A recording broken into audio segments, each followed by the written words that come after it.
Hello everybody, welcome to the Battle Realm and Beyond podcast. This is a very strange episode because you can see three people. You don't normally see three people, you normally see me. Am I arrogant, egotistical? You be the judge of that. But in any case, you can find us in all the links in the description, the bio, including our guests, which I've got an intro for. And do bear in mind, you can find Dan, as always, links are in the bio. Make sure you follow the podcast, like the podcast, do all those particular things. And yeah, we've got a special guest. So, he is our communications punching bag for the good, the bad, and the compensated. He is my most stalked on the forums, especially for 3 videos I make a week. He has the most patience in the world, especially to do the immensely stressful Disney on Ice, as well as, you know, being the community manager for Marvel Contest of Champions. You can also find him under the handle of Flannel Jax, where he plays a whole host of games for your viewing pleasure. Oh, did Rich freeze? Rich froze. I froze mid-intro. No way. It was good too. It was building momentum. Well, I'll continue on. In any case, you can find him under the Twitch, under the handle Flannel Jax, where he plays a whole host of games for your viewing pleasure. And for our UK listeners who are confused at this moment, no, not a flannel as Dan, an American would say, washcloth. It is a flannel as in the clothing. Just to clear that up, we'll have to kind of go into that in a minute. So yeah, myself and Dan have the pleasure to welcome to our podcast the ice and slice at the roll of a dice, which is Kabam Jax. Welcome. Thanks so much for having me, gang. It's a pleasure to be here. And that intro, woo, bringing the fire. We love that. Thank you. Yeah, thanks for kind of even covering for the fact that it cut out midway and it's, yeah, kind of lost its momentum, but I guess I kind of like clawed it back. I think, Dan, correct me if I'm wrong, your Jax, our first Kabam, well, second Kabam employee to come on the podcast, but our first in 2 years, 3 years? Yeah, first in 2 years, yeah. We had Kabam Frenchie, who was like econ and design probably sometime in early 2020. Oh, and wow. it's been a couple years, so welcome to the podcast, Jax. We are glad to have you. I think you know, you've been a breath of fresh air for the community. So we're so happy to have you on the podcast. Talk about some of the stuff you're doing, your background, some of these live streams, what's coming down the pike for Marvel Contest of Champions. So, Rich, do you want to get into the interrogation? I do. There's so many questions that we kind of like felt we had to like pre-approve for things, but I want to go off something that quite recently, especially because I know that you play a lot of variety games in Twitch. We're both big fans of Twitch as a platform, and I know you're an advocate for things like Twitch drops, Twitch interaction, and things that we'd love to see in Marvel Contest of Champions community. It's been really cool to see that presence on there. And I know that one of the very first streamers on Twitch was actually Brian Grant. Before switching over to YouTube, he did Twitch. So it's great to see that. I do have to ask a question though. I saw you in a hockey gear. I think it was. I was watching you play a game, and you were like, yeah, the hockey kind of like helmet and that full kind of like. And you had headphones on top of your, was it a hockey helmet? Yeah, sure did. I sure did that. I think that's good because like you provide like an excellent energy within the community, and especially like what you've been doing. It's definitely, as Dan said, a breath of fresh air within the community. When you first were, how did it all come back? Did you apply for the community manager role? Were you headhunted or? Yeah, so my journey, even prior to this, has just been kind of chaos and all over the place and a lot of twists and turns. But I went searching. So basically, COVID happened. It was a big reset button for me. I couldn't do what I was doing previously in any capacity. So I had to kind of reevaluate and start over in my early 30s. So I moved out west to Vancouver. I'm originally from Ontario, just around Toronto area, and when I moved out here, I kind of started soul searching again, and I went back to school initially for broadcast and online journalism. So Rich, I really connect with what you're doing with MCOC News because that's what I was studying for at least a year. Thank you. Some people consider me some kind of like, who's that? Who's the nutter person in America, Dan? Is Alex Scott the nutter? Alex Scott. Is it Alex Scott? Who? No, it's not Alex Jones. Alex Jones. Yeah, Alex Jones. Sorry. No, you are not the Alex Jones of the MCOC community, Rich. Crazy. One command have done this time. You get your facts right. Oh, good. You have a lot more credibility, I would say. Yeah. Sorry, I wouldn't worry about that comparison. Sorry, Jax, interrupted that. Yeah, no worries. So I spent a year studying there, and it wasn't leading me where I wanted to go. When I kind of reevaluated all of my passions and what drives me in life, gaming and community have always been those things for me. Gaming has always been a consistent hobby, an escape, an outlet, and a social catalyst for myself. And when the pandemic started, I started streaming on my own and building that community, and that became very, very integral and important to me. So around the time I was in school, I was also working in hospitality at a restaurant and doing some management, and I was like, oh, maybe I want to do this. And it quickly became apparent to me that was not the fit for me.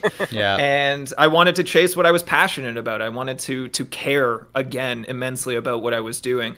And gaming was that path for me. And I started the search and started networking and connecting with people.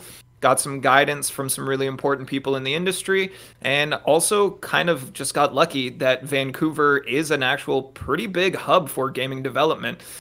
So I put out the resumes and built out the cover letters and chased the job for a while, and eventually got the hit with Kabam. And so it's my first foray into the industry officially, aside from my own content creation journey, and I love it. I'm thrilled to be here.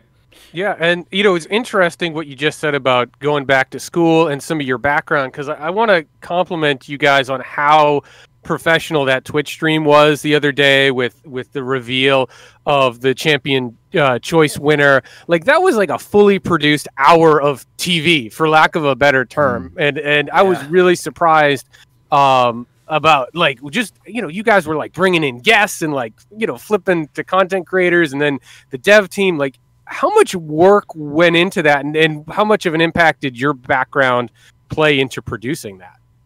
It's a massive team effort. We do have our video team, the same group that would handle kind of the creation of Inside the Contest and then the editing and the release of all of that side of things. They have experience doing some live broadcast stuff. They were responsible for some of the onstage stuff at the previous Comic-Cons, so they have that live experience. But it was fun to kind of pitch the idea and bring it together. It's something that Kabam Mike had really kind of put in place as a desire, something we wanted to have, and it just seemed like it had stalled for a while. So when I came in, it was something that I was very eager and excited to be a part of and help kind of spur on. But it is a full team effort. Like, it's myself in front of the camera, sure, but then we have the guests and just their participation is a lot, and we're really grateful for it. But yeah, behind the scenes, Mike is still pulling a lot of the strings, and then we have another 2 to 3 people, and it's a big project, but I'm loving it. And it's like you said, it's like an hour of live television, of live news. Like, our studio is a 3-camera setup, the same way a news studio would be. We do all of the programming, we pull all the B-roll, we put in we have artists that produce graphics for us and stuff. And when we kind of started, we were like, we have this opportunity, and we looked at a lot of the kind of competitors, a lot of other Marvel games or other mobile game developers or just games in general, and how their devs were communicating on the platform. And we saw an opportunity to really put on a layer of polish far beyond anything that we saw that would have been relatively accessible for us. So each time we do one, we're looking to add and tweak and develop that even further, just to make this thing look. And I'm so grateful that you said it looks like an hour of polished television, because that's exactly what we're striving for. Yeah, and obviously, like, you can't promise anything as far as the future right now, but internally, did you guys consider that worthwhile and worth doing again? Yeah, we're definitely to keep plugging away. It's something that the initial numbers exceeded our own expectations, actually. Oh, good. We had set goals for the year, and the numbers that we received and the reception that we saw for the first 2 streams were better than we expected. So we're very, very pleased with where they're at. We know that we have our next one March 2nd. And then we have 2 hopefully planned in April. And we're kind of just taking it step by step at this point in time. you know, we get to mid-April and then somehow the whole MCOC community has decided they don't care and they don't want to come to these anymore, then we'll have to kind of to pivot and find something else. No, Gotcha. they're brilliant. I know obviously we'd say that like there's a team behind it, but also there's still a personality behind it. There's a lot of things that I see from watching your streams as a bit of a lurker, so apologies. I know I've interacted with you in those streams in the past, but then that's very much kind of a case of the personality, and this is really, really important that Kabam have this person as well in yourself that has a community. As you said, you're the perfect person to come into the role with having that experience of when I'm in your streams. It's community. It's acceptance. It's friendly. Those three things are, you know, really important, especially now. So it's great to see that coming to the forefront of the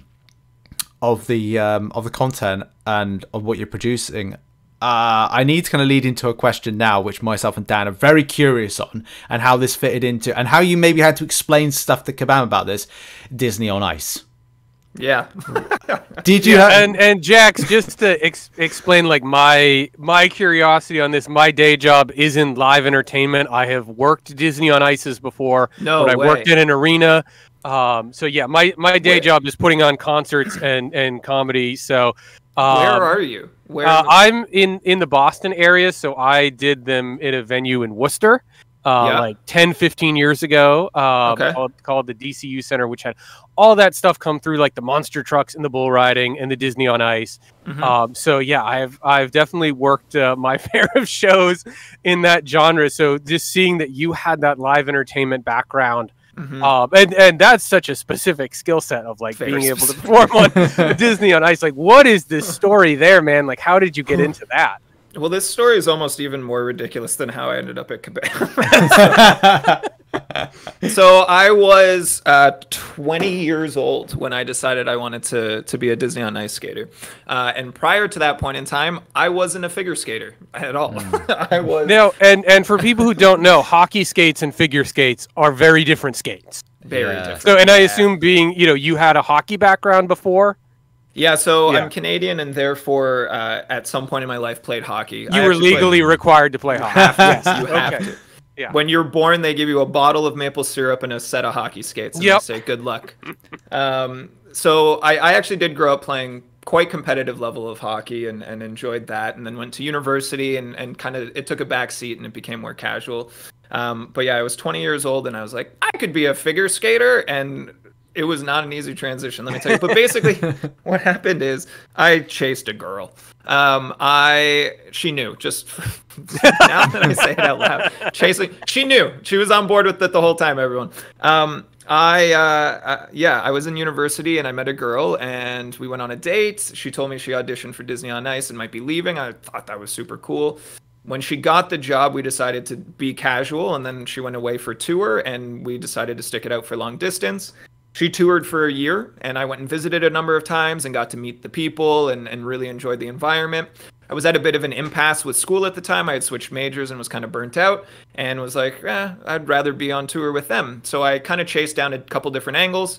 I wanted to be a vendor and sell cotton candy, but they wouldn't give me a work visa for the States. I went to a school in high school for a school of the arts for drama. So I was like, I can do backstage stuff. Let me do crew stuff. Work essentially with you as locals, right? Yep. Same thing. They wouldn't give me a work visa. And I was like, well, how do I get a work visa? They're like, only skaters. And I was like, I've played hockey and I was in a drama program. I can make this work. And I was very bad at it. I was very bad at it. But I was just incredibly fortunate that a number of really important people decided to take a chance on me. And it was kind of the same mentality that I brought to interviewing at Kabam. Yeah. Where I said, I don't think I've ever been the most qualified for anything in my life, but I can guarantee you I will be the hardest working. And I will come in and I will learn everything that I need to, and I will make a difference. So I got hired in Disney on Ice. Most audition tapes, that's how you start, right? You send in your audition tape. Most audition tapes are about like 3 minutes long. And they're like, here's me skating. And my video was 13 minutes long. And it was me talking and being like, here's why you should hire me. It started with me in a big armchair in front of a fireplace reading a book and doing the old, oh, didn't see you there, and put it down. So it was absolute chaos. The fact that I got hired to this day remains one of the biggest mysteries. But I did that for 9 years. And in that 9 years, I worked my ass off. I grew, I developed, I had a number of people mentor me in really important ways, and kind of takes a village really worked for me. And from all of that support, I was able to actually make something of myself in that world. Is there one particular character that you were... That's what I wanted to know. Yeah, favorite character. So I did it for 9 years. For the last 6 years, I was with a show telling the Frozen story. But they also had kind of other segments here and there as well. So for the last 2 years, I was able to portray Flynn Rider. Oh, yeah. I actually have a custom little pop doll that a friend made for me. There we go. Flynn Rider... yeah, in and out of the Frozen story, my greatest accolade was being able to understudy Prince Hans of the Southern Isles in Italian once. And then the pandemic happened like 3 weeks later, so that was the end of that one. I guess in some stage it's like a blessing and a curse at the same time, because then this is taking you in another direction that maybe you're like, well, this is more, even though it was kind of comfortable, this is kind of like a passion, a journey, something completely out of the books and new for you. Yeah, you're 100% correct. The last few years I was on tour, I had a little bit of anxiety of like, what do I do next? Because when I'm 40, figure skating is not a transferable skill. Like I can't be like, hey, hire me in a bank. I was a figure skater. Like I can't do that. So I was always kind of concerned about what would come next. And I took on a lot of public relations responsibility and doing stuff like interviews like this. So this is a blast for me to do these types of things. And it was all in an effort to leverage what comes next for me. And even then, even when I was on tour, I was always like, gaming is something that I want to chase. Yeah, and I think that's some great life advice that you just gave. Like, no matter what position you are in life, whatever your job is, there's something you're going to be able to take to the next thing, the next level, and you really got to like make a point of searching that out, because people might not immediately connect like figure skating to PR and public speaking, but look at where you're at now. So getting back to where you're at now and Kabam and all that. So you're going through the interview process, this job at Kabam, like, had you played Marvel Contest of Champions before? Were you a Marvel fan? Like, was Marvel did that add to the appeal of the job to you? Yeah, big time. I mean, so in general, I was a Marvel fan. I started reading comics when I was on tour, and we basically traveled with like 2 50-pound suitcases, and you put your whole life into it. And somehow I would travel like 50 issues of comics, and it was a complete waste of space. But like, I could have done it on Marvel Unlimited on my phone. Yeah. But I was like, no, I want comics. I want to read them. It's such a difference between the physical and the digital. I've kind of thought, I'll get Marvel Unlimited, and then I'm like, I just go out and pick a load of comic books out, and I'm like, nah, and then graphic novels as well. I'm reading Secret Wars at the moment, and it's just, I got that by our bedside. Was there any particular character you were going to, or was it just anything that just by art or by what you heard maybe story wise you go and grab and read? For me, it was Deadpool, and it's so cool to see these two movies come out, because like I was chasing them. I wanted them so badly.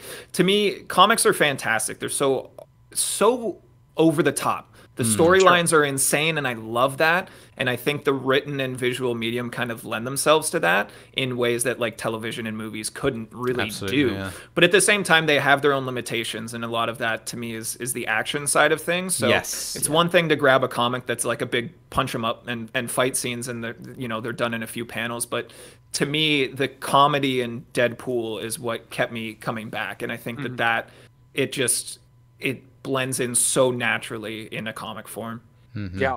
And Deadpool is probably one of the most well-written characters in Marvel Contest of Champions. Every time you guys feature him, it's just like, okay, they get this character's voice. They're having a lot of... You could tell that you guys are having fun anytime Deadpool gets featured in the game. I just thought, we're talking about Deadpool, and I've got this here. I mean, Jax, you've probably seen this, haven't you? I've seen it, yeah. I've seen it. I'd admired it in the back. Oh, I haven't seen the eyes go. Wow. Yeah, the eyes go. Wow. That thing's alive, Rich. That is terrifying. I don't think I even have anything Deadpool in my room. Yeah, I shouldn't turn it on because M's trying to sleep at the moment. But yeah, aside from that, like had I heard of MCOC, I had actually. It was interesting when I started doing the research on the industry and started applying for jobs at Kabam. I went back through their games catalog just to kind of familiarize myself with the company.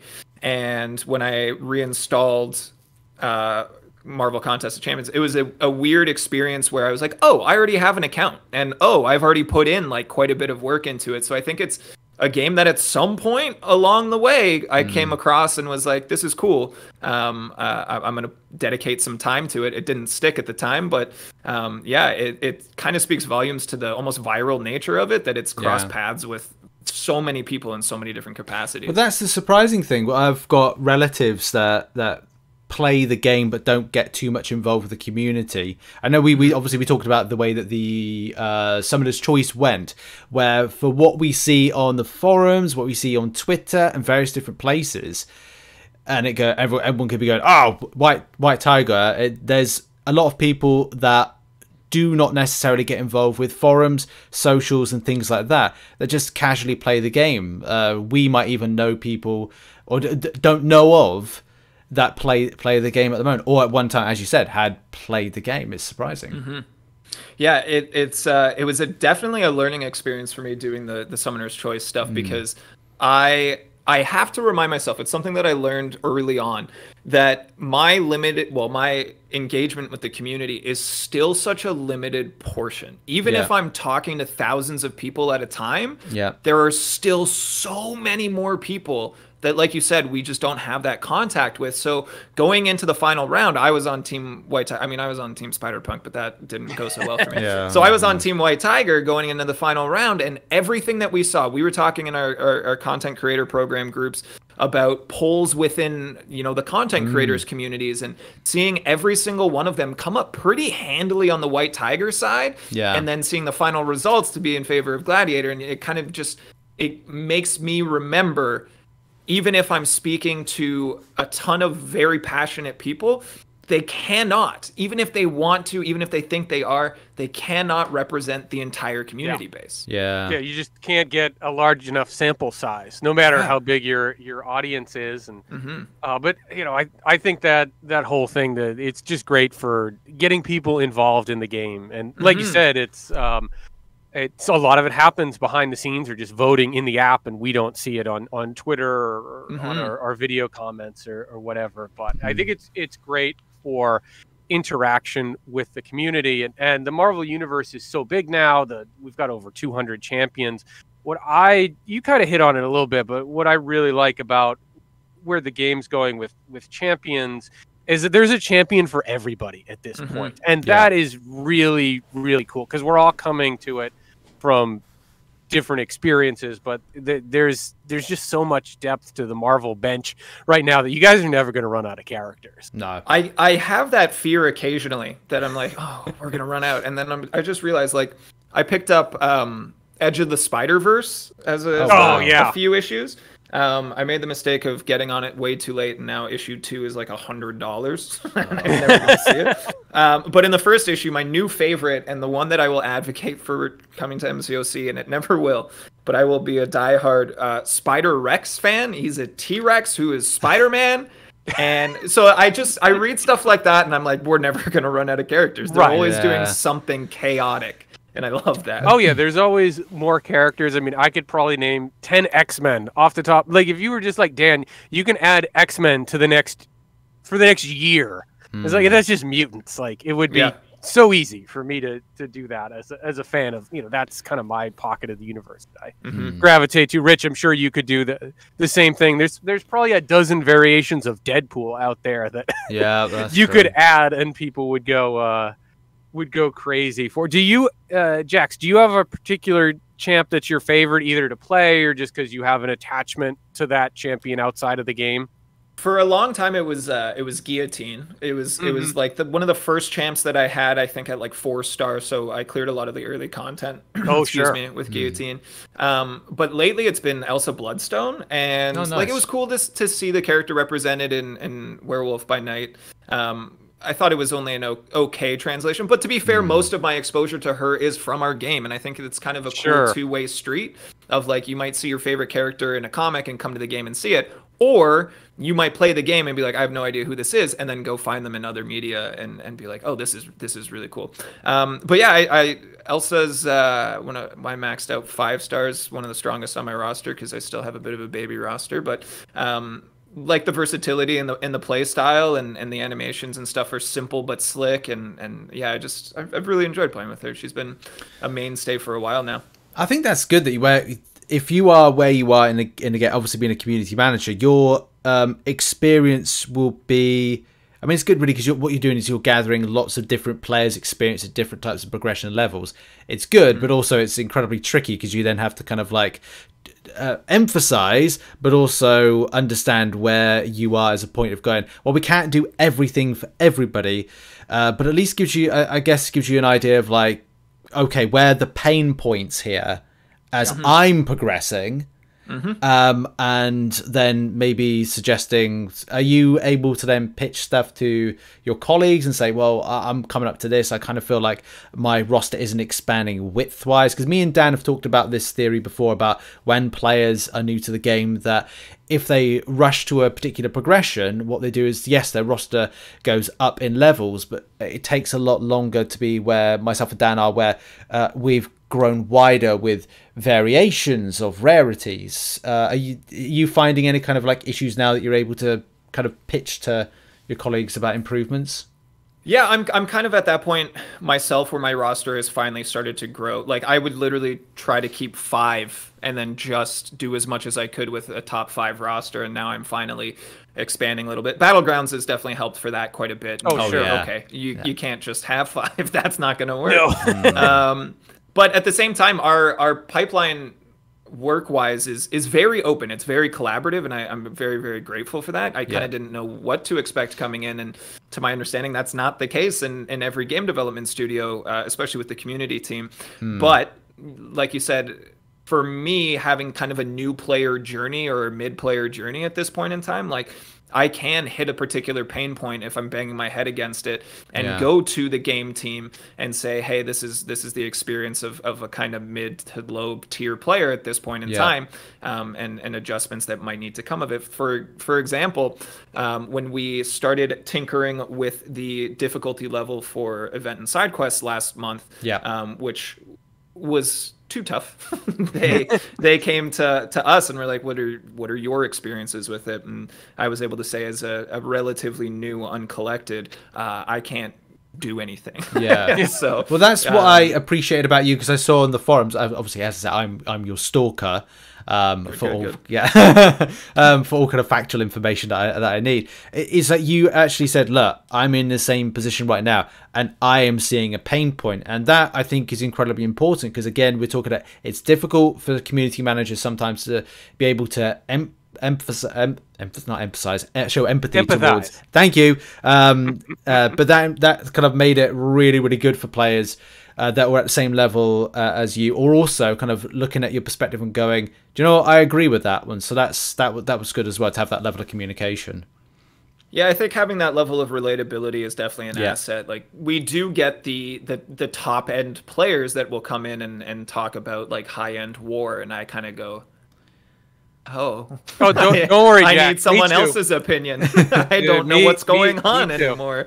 But we have those people as well, and everyone who works on the game plays the game, and I think that's a weird misconception. Wait, you guys actually play the game? Yeah. The rumor was you didn't. No one even plays this game, and I'm like, well, we all do, and some of them are very, very good at it. So it's cool that we kind of have a big spread, myself and a few colleagues that are still relatively new to the game, experiencing that early start to the game, and it has an impact. Like, we do as much data collection as we can and official like market testing and stuff, but it's just kind of another stream that leads to change. And we're seeing the game team right now working on kind of the early game stages, amongst other things, but trying to make it so that new people come in and are adequately onboarded and understand the basics of the game as they start things up. That's an interesting I think point, that's really important, because I think there is a natural bias that happens where every player thinks they are like average and like everything should be exactly tuned to them where they are at that exact moment. And that must be so tricky for you guys, like, you know, reading all the feedback and like the context, and like sometimes you guys just have to say tough things like, hey, like, you know, Eternity of Pain isn't for you right now. Like it wasn't built for you. And because it's such a big game that, like, you know, the variants or Act 6 or Act 7 or Abyss or whatever it is, like it'll be for you eventually, but it's not for, you know, it's not for uncollected players, for example, or, you know, whatever. So it's like, you know, how do you go, like, I guess, how do you step back and like filter this and be like, okay, like how do I have to read this from like sort of like the dispassionate point of view?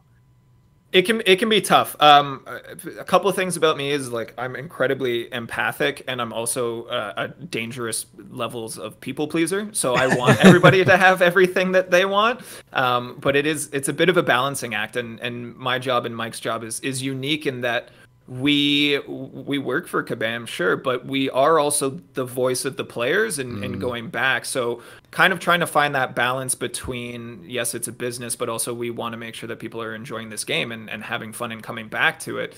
So it can be challenging and requires a lot of just conscious perspective shifts at times. It's the same kind of thing that we were talking about with the scale of the community, you know what I mean? And knowing that, sure, 60,000 people feel passionately about this topic on the forums, but there's still such a massive proportion of people that feel differently. It's tough on those almost tough love perspectives. We're pretty fortunate that it kind of takes care of itself in the forums. As up and down as the forums can be as a medium, there are very experienced players in there. So if someone comes in and says, we need you to nerf this, there's going to be probably 10 to 12 people that tell them that that's not the case. They just need to wait. They need to focus on other content and come back to it. Now, how they tell them is a little bit up in the air. Yes. Yep. And I've seen just what you would think is a very natural one-to-one conversation spiral out of control. But I think that's the nature of the internet. And I think for every negative interaction like that, there's 3 or 4 positive ones. So it's all balance. Yeah. How much did Mike warn you about the forums, by the way? So Mike, Mike is smart. Mike understands the community as much as they might think that he has no idea what he's talking about, which is he really misconception, does. Which I don't understand. He understands. Does. He knows what everyone's feeling at any given time, and that's our job, to know exactly how players are feeling. Now, saying that, let's put a caveat on that, because everyone's going to be like, well, you don't know how I feel. We can only we speak in terms of majority, we speak in terms of generality, so there's always room for error. There's always room that your specific input or opinion is not represented, unfortunately, and it is a difficult thing that there's so many people, you can't make a decision that pleases everybody, right? So but from the onset, from my first interview, Mike was on the ball and said, listen, this community is passionate. At the very root of every interaction, positive or negative, these are people that care about this game immensely. And that is a very, very good thing.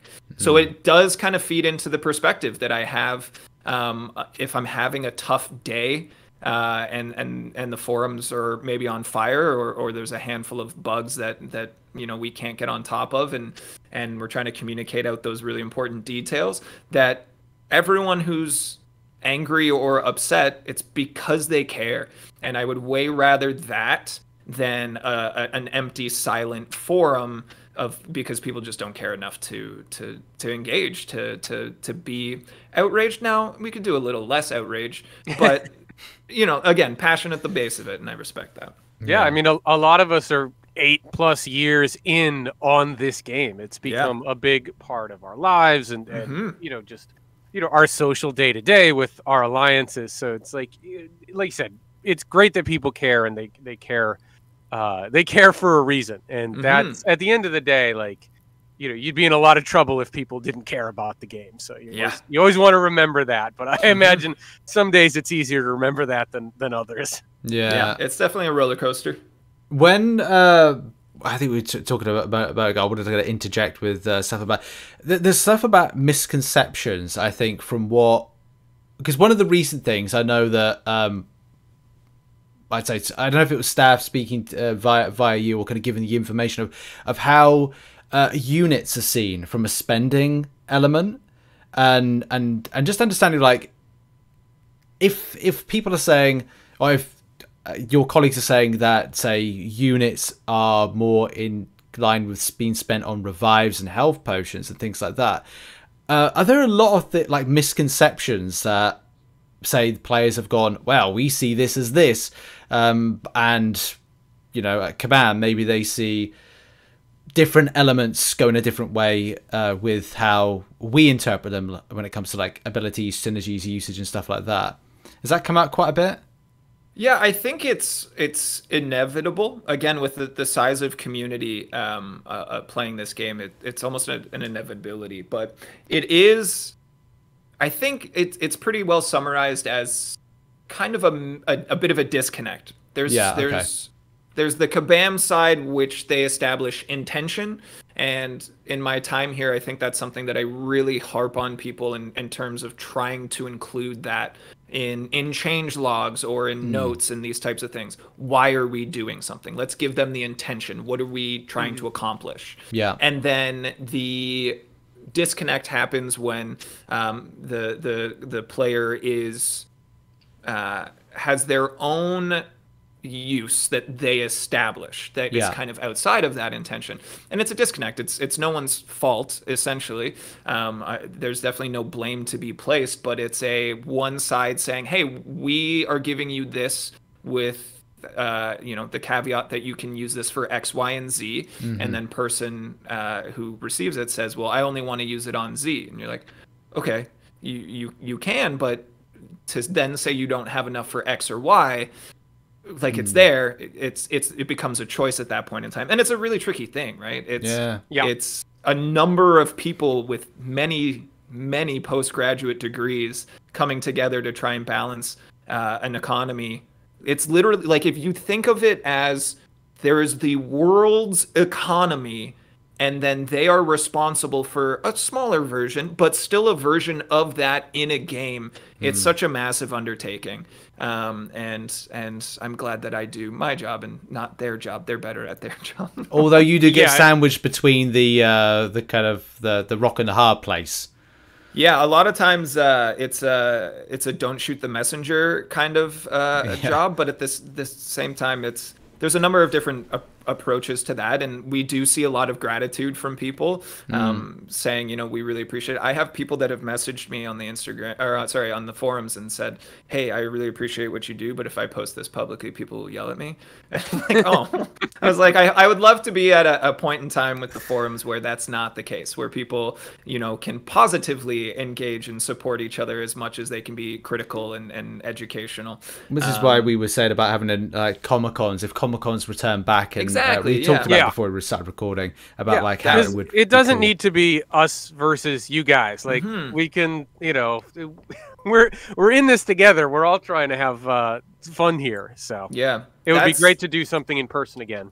100%, and I would love to be able to do that. I don't have any control over whether or not it does happen, but if I did, I'd be making I'd be spending lots of money just to be like, hey, let's go hang out with the community. And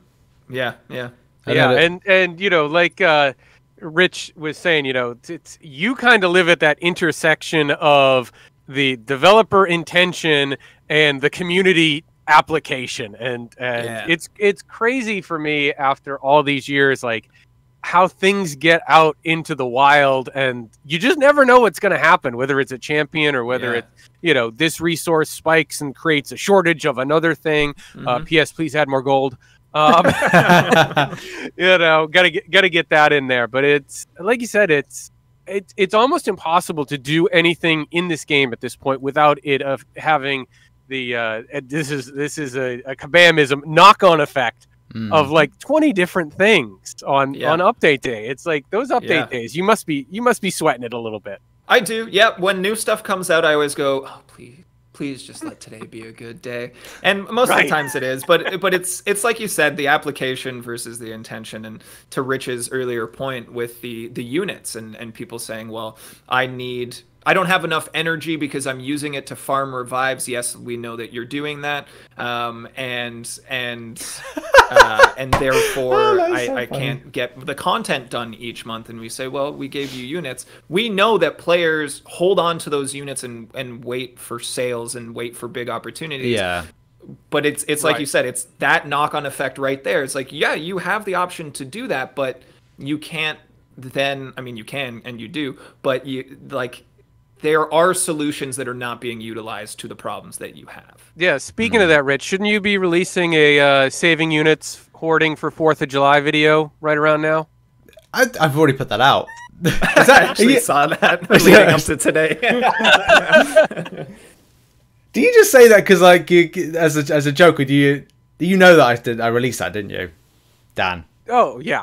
Okay, right. I just thought the problem is I get it a lot where people just say, did you redo a video on this? It's like, yeah, it's already out on the channel. Didn't you not see it? Have you done this? Yes, it's already out on the channel. You are very prolific, Rich. So, you know. I always think that I've not done enough. That's the thing. That's just. I think that's, you have such a big heart with trying to help the community, Rich, that like it's, you work yourself too hard sometimes. Yeah, I think that's also the plight of any content creator, is that it always feels like you're not doing enough. There's always more that could be done, sure, but if you have the time and energy for it is another question. And I think living in an ecosystem of seeing content churned out constantly for this game and for any game, it kind of leaves you thinking, oh, well, if they have the time and energy, then certainly I could. And it's just it's a dangerous cycle of you do a lot and you communicate a lot, and just kind of being aware of that sometimes is tough. Yeah, I think it's like trying to find the time for a lot of stuff nowadays. I definitely feel stretched, especially that I've kind of changed what I'm interested in within game. I've become more interested with Battlegrounds. There's a lot of questions I think I'd like to ask you, Jax, but I kind of think that I'm gonna have to be very careful because I know we've pre-approved a lot of stuff, so I can't really kind of dig too much into things. Myself and Dan this is our second podcast back from a little break, but I think that what we want to do is more things around Battlegrounds and kind of passionate about champions we're using, the mode in general.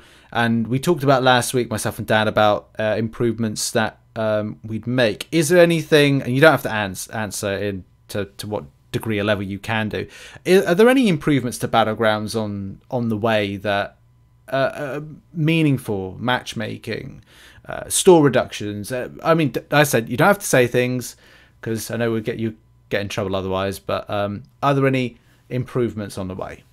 Yeah, I mean, I can share kind of just my experience. Again, I'm not going to have the most up-to-date, or, well, maybe up-to-date, but maybe not the most thorough knowledge as the people that are working on it day in and day out. But matchmaking is almost under continuous evaluation. Yeah. I think it's something that the team knows has some wiggle room and has a bit of a journey to being in the perfect spot. Yeah. They know that it's not there, and they're continuously working on it. I've seen pitches kind of go back and forth on different specific items on things like that.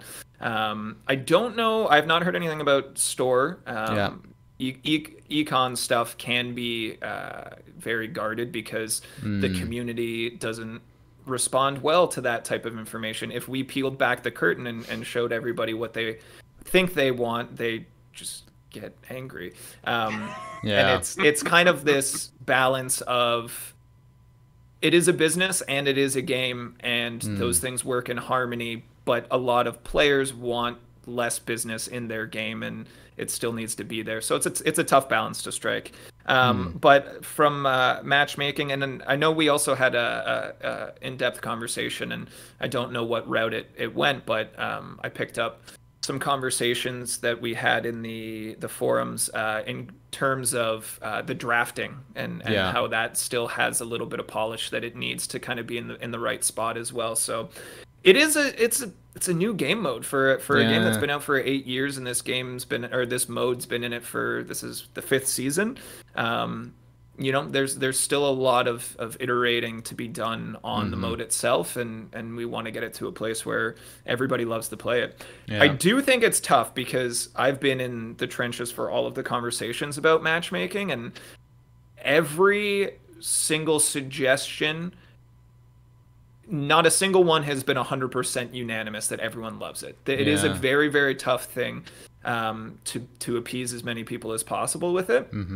Again, the team's working through things, and they've got some good ideas, not all of which I'm aware of, but they're a smart group of people, and I trust them. But it continues to be one of the most hotly conversed topics in the forums every week, every month. Sure. But nobody has proposed a solution that everyone has been like, that's the one. And that's why that conversation continues, is because I don't think there is a please everybody, but it's a, reducing pain points. That's the tough thing about matchmaking, is because my definition of fair matchmaking is different than everybody else's definition.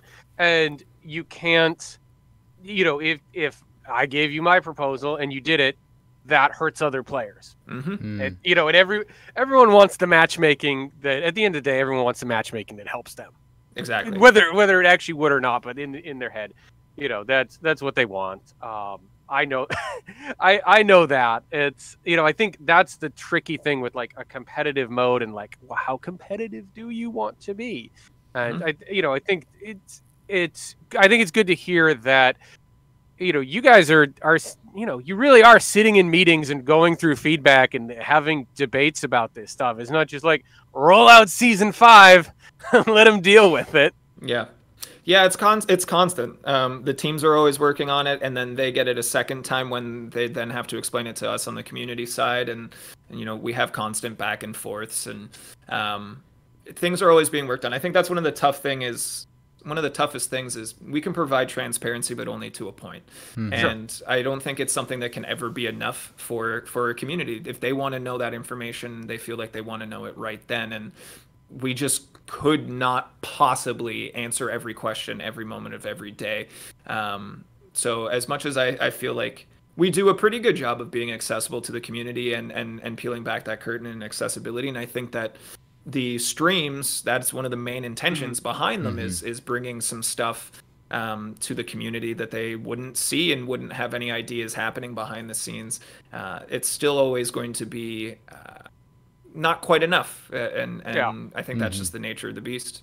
Yeah, that's always like a pain point. If something breaks like late on Friday night, people are playing the game 24/7. Like, we're rolling. Like, it might be the weekend for you guys, but if it rolls from a player point of view, it's like, how could this have been broken for 24 hours? And you guys are just like, it's Sunday morning. Like, we're running a skeleton crew. Like, those are the situations I think that get really tough for you guys from a sort of a PR management. It's like, well, how do you, when is it big enough that you got to call everyone in? And when can you wait until Monday? And there's always people that aren't going to be happy with that if you wait. Yeah.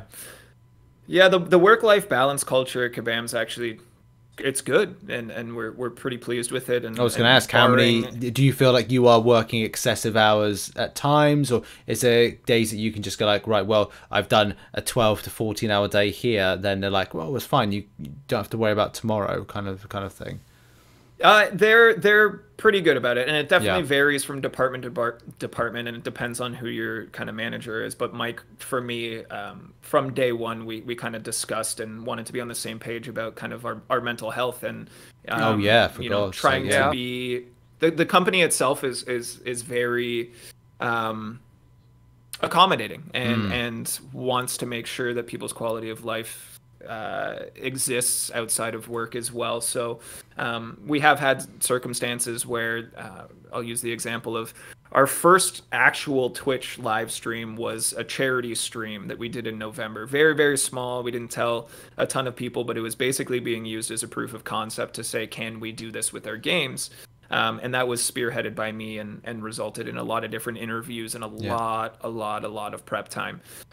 So kind of leading into that. And then the stream itself happened on a Saturday evening. And Mike kind of came to and was great about it and asked where he could help along the way. And then when it was finished, was like, okay, make sure that you take a day to compensate for the Saturday that you were working. And again, there is variance depending on where in the company you are, but for our team, yeah, it's something that we try to focus on, which, you know what, I'm sure a lot of the community doesn't like, because it means that we can't get their work done for them on Saturdays. But I think it's an important boundary that, you know, we try to do the best we can to accommodate, but it's a tricky balance. And I, from on the inside, would still rather have our team be able to live and work and be happy to be at work than work through the weekend, be exhausted all the time, and then you deal with a lot of turnover and trying to constantly fill people's jobs. And so my experience so far has been very, very positive. So some of those out of hours Kabam people, like Kabam Zanzibar, are they real people, or are they like you're out of hours?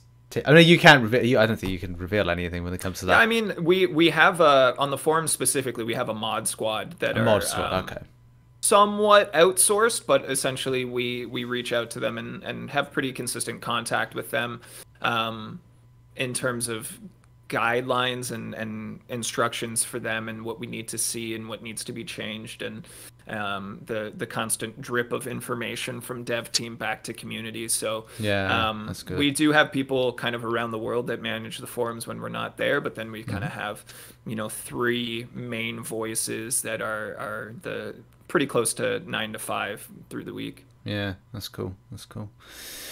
I think we're coming close to the end of questions, Dan. Dan, do you have any more things to Jax, let's break some news. Let's spoil some stuff. What do you got? Oh yeah, I was going to say that. Big reveal. Okay, I'm actually glad you asked. I talked to Mike yesterday and he's like, let me see the questions again. I was like, you don't trust me? You don't trust me? But we did talk about... Mike knows us. He's met us. Yeah, exactly. We've been very careful here. We've kind of like keeping up. We love you, Mike. We love you, Mike. Yesterday I saw the concept art for the boss for 8.4 story content. 8.4. And let me tell you, I was like, oh my goodness. I was like, this is so cool.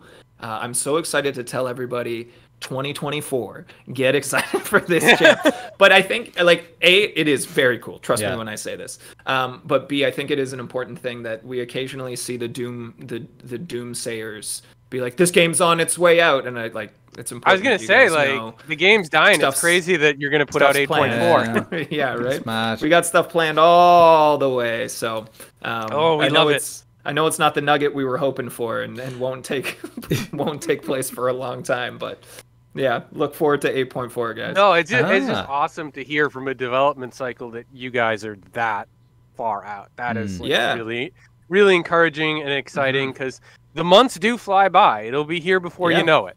Yeah, we talked to Aiden on the last live stream as well from the RPG team, and they were saying how basically the champ schedule is set. It's not set in stone, but all the way through to the end of 2023, and now they're working on 2024 to set all of those champs in motion as well. So the planning happens very far in advance and is adjusted continuously along the way. But I think for anyone concerned that this beast might go somewhere soon, we're working through 2024 right now. So I don't think there's a ton to be concerned about. Cool.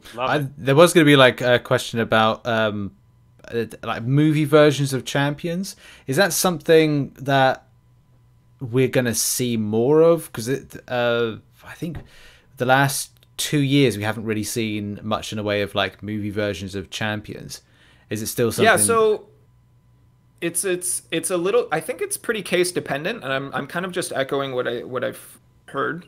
It's not my responsibility specifically, but we obviously Cassie Lang's design is straight from the new Ant-Man film, which I'll be seeing in 24 hours. So I'm excited for that. Nice.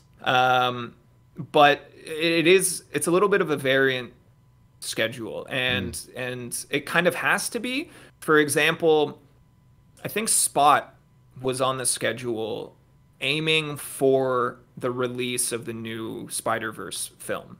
Right. And that was on the schedule when it was first announced, only to have the film be pushed back. And the effort put in meant if we push the character, we wouldn't have another one. So yeah, it's a combination of different departments that kind of come together to put forth what they think the best champs are going to be. It's something they take into consideration, and if we could align these MCU films with their kind of champ counterparts, and it worked every time, I don't see why it wouldn't happen. But it is very, very case by case, and as great as the MCU is, and I think is an accessibility point for a lot of fans, there is, like we've discussed, so much in the comics as well that have their own very cool and unique approaches and stories to tell and things like that. So I don't know that we'll see more necessarily, but it's not something that we're avoiding in particular. Gotcha. Right, I think we've taken up a lot of your time. It'd be good to talk a lot more. We'll have to get you back on the podcast in the future. Dan, anything that you'd like to finish up with? No, I just, Jax, really want to thank you for taking the time out of your day to talk to us and get some news out to the community. I just think the more that you guys do talking directly to the community, it really helps the game and the conversations going forward.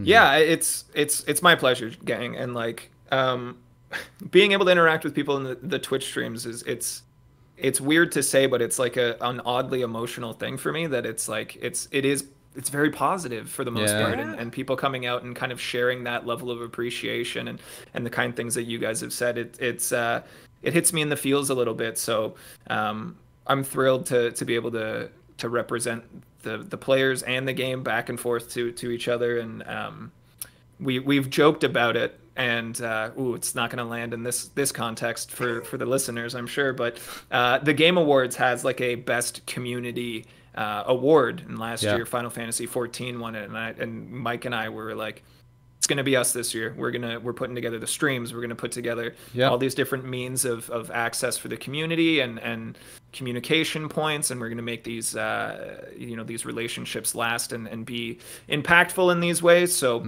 I hope that people realize, A, that we're human, but B, that we're working hard to kind of bring that level of reasonable accessibility and transparency to people. Yeah, I want to see that. I want to see email game saying, we're doing the Game Awards, so let's kind of get around this. Content creators getting around this. I love that. Regardless of what people kind of like, whether you pro community or no community, look, let's all win an award together, because that's what is a community. All of us working together to win something. So I love that energy. That's brilliant. And on that point, thanks to Jax for coming on by, and we'll see you all soon. Bye-bye. Bye, everyone. Bye.